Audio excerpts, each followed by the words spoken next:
آج بالائی علاقوں میں زلزلے کے شدید جھٹکے محسوس کیے گئے۔ ریکٹر اسکیل پر زلزلے کی شدت 5 تھی۔ کسی جانی یا مالی نقصان کے اطلاع موصول نہیں ہوئی۔ امی، اگر زلزلہ آ جائے تو کیا کرنا چاہیے؟ بیٹا، اگر زلزلہ آ جائے تو فوراً گھر سے باہر کھلی جگہ جیسے پارک وغیرہ چلے جانا چاہیے۔ راستے میں درختوں، سائن بورڈ، عمارتوں، بجلی کی تاروں اور پول وغیرہ سے بچنے کا خیال بھی رکھنا ضروری ہے۔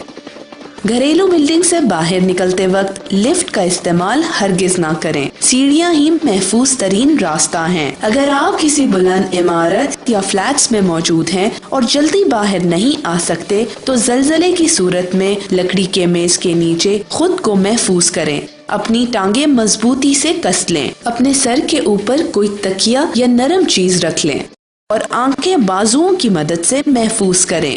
میز کے نیچے جانے سے پہلے دروازہ ضرور کھول دیں اور چولہا، لائٹس وغیرہ بند کر دیں۔ کھڑکیوں، دروازوں، الماریوں اور گرنے والی دوسری چیزوں سے خود کو بچائیں۔